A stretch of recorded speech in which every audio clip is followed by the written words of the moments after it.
السلام علیکم دوستو، امید ہے آپ سب خیریت سے ہوں گے۔ اگر آپ ہمارے چینل پر نئے ہیں تو سب سے پہلے چینل کو سبسکرائب لازمی کر لیں۔ آج ہم بات کرنے جا رہے ہیں ڈرامہ سیریل محافظ کی قسط نمبر 8 کے نئے پرومو کی، جس میں ایک طرف زوار بخت کی ذہانت اور خودداری دیکھنے کو ملی تو دوسری طرف پارس اور زوار بخت کی بڑھتی ہوئی قربت نے دشمنوں کو بے چین کر دیا ہے، اور پرومو کے آخری منظر نے تو سب کو حیران کر دیا ہے، جہاں زوار بخت اور پارس کی گاڑی کا خوفناک ایکسیڈنٹ دکھایا گیا ہے۔ پرومو کے آغاز میں بہزاد شاہ کا سیکرٹری زوار بخت کے بارے میں ایک زبردست بات کرتا ہے۔ وہ کہتا ہے کہ زوار بخت ایک ایسا عقل مند انسان ہے جو کسی سے متاثر نہیں ہوتا بلکہ دوسروں کو متاثر کر دیتا ہے۔ یہ جملہ واضح کرتا ہے کہ زوار بخت کی شخصیت عام نہیں بلکہ بہت مضبوط اور با اثر ہے، اور اسی وجہ سے ہر کوئی اس کی صلاحیتوں کا اعتراف کرنے پر مجبور ہے۔ اس کے بعد بہزاد شاہ اور اس کے سیکرٹری کے درمیان پارس کا ذکر ہوتا ہے، جس سے اندازہ ہوتا ہے کہ پارس کا رویہ بہزاد شاہ کو مسلسل پریشان کر رہا ہے۔ دوسری طرف پارس اپنی عادت کے مطابق زوار بخت کو نیچا دکھانے کی کوشش کرتی ہے۔ وہ اسے طعنہ دیتے ہوئے کہتی ہے کہ تم نے اپنی پوری زندگی میں نہ ایسی چیزیں دیکھی ہوں گی اور نہ ہی خریدی ہوں گی۔ لیکن یہاں زوار بخت کا جواب پورے پرومو کی جان بن جاتا ہے۔ وہ بڑے اعتماد سے کہتا ہے کہ مضبوط شخصیت کے لوگ مہنگے کپڑوں کے محتاج نہیں ہوتے بلکہ وہ جو پہن لیں وہی مہنگا لگنے لگتا ہے۔ یہ ڈائلاگ صرف پارس کو جواب نہیں بلکہ زوار بخت کے کردار کی اصل پہچان بھی ہے۔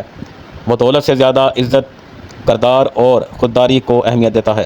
اس کے بعد پارس زوار بخت کو بیگز اٹھانے کا حکم دیتی ہے، لیکن زوار بخت نہایت پروفیشنل انداز میں جواب دیتا ہے کہ میں باڈی گارڈ ہوں میڈم، اگر بیگز اٹھا لیے تو آنے والے دشمن کو کیسے ہینڈل کروں گا۔ اس ایک جملے سے ثابت ہو جاتا ہے کہ زوار بخت اپنی ذمہ داری کو اچھی طرح سمجھتا ہے اور کسی بھی صورت اپنی ڈیوٹی سے سمجھوتا نہیں کرتا۔ پرومو آگے بڑھتا ہے تو کہانی میں ایک نیا خطرناک موڑ آتا ہے۔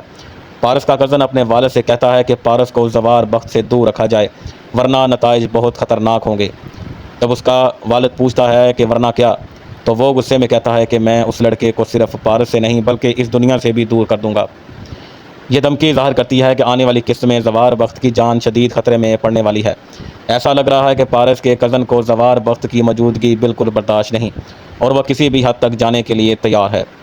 پرومو کی آخری چند سیکنڈ میں سب سے زیادہ سنسنی خیز لمحہ آتا ہے، جہاں زوار بخت اور پارس کی گاڑی کا خوفناک ایکسیڈنٹ دکھایا جاتا ہے۔ اب سب سے بڑا سوال یہی ہے کہ کیا یہ ایک عام حادثہ ہے یا پھر کسی نے جان بوجھ کر یہ منصوبہ بنایا ہے؟ کیا دونوں اس حادثے سے محفوظ نکل آئیں گے یا پھر یہ حادثہ کہانی کو ایک نئے اور خطرناک موڑ پر لے جائے گا؟ میرے خیال میں اس پرومو سے یہی اشارہ ملتا ہے کہ آنے والی قسط ایکشن، سسپنس اور جذبات سے بھرپور ہوگی۔ زوار بخت کے دشمن اب کھل کر میدان میں آ چکے ہیں، جبکہ پارس بھی آہستہ آہستہ زوار بخت کی شخصیت سے متاثر ہوتی نظر آ رہی ہے۔ یہی وجہ ہے کہ کچھ لوگ ان دونوں کو ایک ساتھ دیکھنا نہیں چاہتے۔ آپ کے خیال میں گاڑی کا ایکسیڈنٹ حادثہ ہے یا کسی دشمن کی سازش؟ اپنی رائے ضرور کمنٹ میں بتائیں۔ اگر آپ کو ہمارا یہ ریویو پسند آیا ہو تو ویڈیو کو لائک کریں، چینل کو سبسکرائب کریں اور بیل آئیکن ضرور دبائیں تاکہ محافظ کی ہر نئی اپڈیٹ آپ تک سب سے پہلے پہنچ سکے۔ شکریہ، اللہ حافظ۔